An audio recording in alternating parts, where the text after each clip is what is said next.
Welcome back to the game of Transhumanists and Terminators, everyone. In today's guide, we'll be going over how you'll stick your landing in the cold, unforgiving hell that is the seemingly endless expanse of the universe, creating a character. And I'll be going over each section of the character sheet as we go along, so hopefully this doesn't get too confusing when I try to explain what a morph trait is. But before we can cook up our narcotics-addicted robot with cup holder nipples, we gotta go over a few rules so all of what I'm about to say isn't just radio sack to all of you. As I said in the last video, there's a very distinct difference between your ego and your morph. Just to jog your memory, your ego is where all the conscious thoughts are happening, while your morph is whatever fleshy or not so fleshy body that your ego is controlling at the moment. If your morph's chrome-plated skeleton gets punched and scrapped by some gorilla on bath salts, as long as you have a spare copy of your ego lying around, you'll be fine. But both your morph and your ego hold vital components to completing your tasks across the universe, and you can't have one without the other unless you like being a few lines of computer code vibing in a digital think tank. Your ego carries with it your personality, your learned skills and aptitudes, and certain traits and stats. Your morph has a much more physical presence because it is your physical presence. Your overall health, implants and cybernetics, pulls to enhance your skills, and the morph's own designated traits and stats. These are much less permanent than all the info crammed into your ego and will change as you slip out of one morph and into another like a metaphysical change of clothes. So it is very important to keep your morph and ego stats separated so you don't get them confused, especially if you're like me and have the memory capacity of a goldfish addicted to mentats. Speaking of confusing, how does any of this work and what on earth is an aptitude? Well, to start with, aptitudes are the building blocks for your skills and how well you can use them. In fact, sometimes you need to use your aptitudes instead of a skill to pass the test because they're basically the primal instincts of your ego. Think of it like this. You can't use a skill to catch a knife being thrown at you, but your reflexes aptitude can save your internal organs from ending up as some freshly cut delicacy. And there are 6 aptitudes for all of your knife catching and non-knife catching needs. We have cognition, intuition, reflexes, savvy, somatics, and willpower. Your stats, however, work a bit different. They're derived from a number of sources and cover a variety of different topics as well. In this smorgasbord of stats, there's initiative, wound threshold, durability, death rating, trauma threshold, lucidity, insanity rating, pools, and infection rating. Whew. These cover more health-related aspects of your character, like how many crowbars you can take to the face before folding like a lawn chair. To wrap up all these slow-ruled nonsense, traits are another key aspect of how you play your character. They can be given by both your morph and your ego, and can affect you in both positive and negative ways. Your gear is self-explanatory, and your motivation is why you're even out exploring in the first place instead of staying home and finding out how many Bad Dragon XXL Ridley dicks you can shove in your asshole at one time. Maybe you've gone out into space to find some real alien lizard dicks to shove in your ass. Who knows? The last rule I want to go over before moving on is something special, your reputation or rep score. Depending on your rep score between each of the 7 available faction groups, you're going to find it easier or more difficult to work with them or get help from them in a pinch.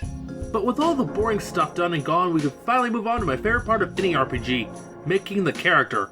Now I can actually explain what all these whack-ass words mean and do. Oh, and by the way, I'm using an online editable character sheet for this. Most popular RPGs have a couple of these lying around, so I'll leave a link to the one I'm using in the description. Anyway, onward. So, step 1 is choosing a backstory, but step 0 is picking a name. We'll be naming this rat bastard of the stars Captain Sicarius for brevity's sake, but feel free to name your character whatever you like. So scribble something down, then you can choose a backstory. And a backstory isn't just for flavor text, by the way. It also comes with a collection of active and knowledge-based skills. For example, an enclaver will have access to the athletics active skill and the celebrity gossip knowledge skill. As for what backgrounds you can choose from, let's go over those real fast. Colonists are settlers of the more populated spots in outer space, like the Moon or Mars before the apocalyptic event known as the Fall, something I will go over at a later date. Enclavers are basically an Eclipse phase equivalent of Vault Dwellers from the Fallout universe, having grown up in sheltered but relatively safe armored bunkers down on Earth. Freelancers are, well, for hire cogs that will basically do anything you pay them to do. The hyper-elite are bourgeoisie scum. The Lost are a special case, being mentally fractured psychics who are, for the most part, incredibly sociopathic thanks to their accelerated aging. The Indentured are just slaves, but without the label slave, having sold themselves to a work contract for off-world corporations. The underclass are those unfortunate enough to have hit rock bottom, and they will do anything to survive. An infolife is a being made from raw computer data and code. Uplifts are animals that were given human-level intelligence, and finally, isolates are people who have just said fuck it and cut themselves off from the rest of the society. That certainly was a lot of different backstories, hence why the descriptions were so brief. For this guide, we'll be giving Sicarius the underclass background. This gives him the Deceive, Fray, Gun/Melee, Kinetics, Perceive, and Persuade active skills. On top of that, we're also going to give him the Drugs and the Police Ops and Nose skills. Those of you who are paying attention may have noticed the numbers listed next to the skills, and those would be what are called the skill ranks. Basically, this is how the game determines what number you need to roll lower than to pass the skill test. You take that number, combine it with the aptitude it's associated with, and there's your value.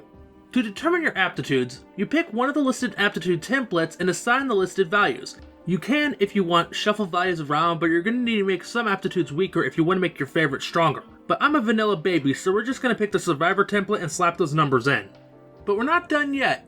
You don't just get your skills from your background, you get 2 more skill packages, one from your chosen career and one from your interest. Instead of just rattling these off like the ingredients on the back of the box, I'll just cut to the chase and say they work in the exact same way. However, if you get 2 of the same skill, you can either add the skill scores together up until you hit the hard cap of 80 like a drunk driver crashing into a tree, or you can just slap them onto another skill entirely. Just keep in mind that points in no skills can only be used on other no skills.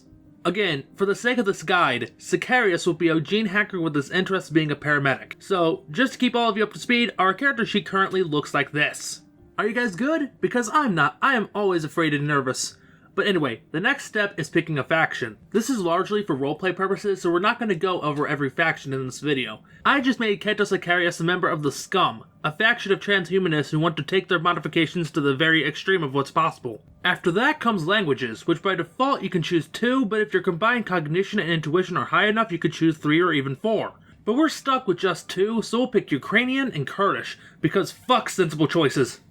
After that, we get a free flex pool point as a treat, and then we move on to setting up our rep scores. We have 100 points to spend, and we need to distribute them between the 7 different social networks. There's the Circle A list, where all the cool kids and anarchs hang out, the Civic Net for all the capitalist scum, Fame, which is a social network for journalists and celebrities, Gunoxy for all the gang weeders out there, the I for transhumanists working for Firewall, Research Network Affiliates, the FarmersOnly.com for scientists, and ExploreNet for, well, gatecrashers and colonists. So just sort out your points however you wish. Sicarius will be placing his into Circle A and Ganoxy. Next up is using your customization points, or CP. You get handed 20 CP points, and these can be used for a myriad of things. Increased aptitudes, new skills, or even what are called traits.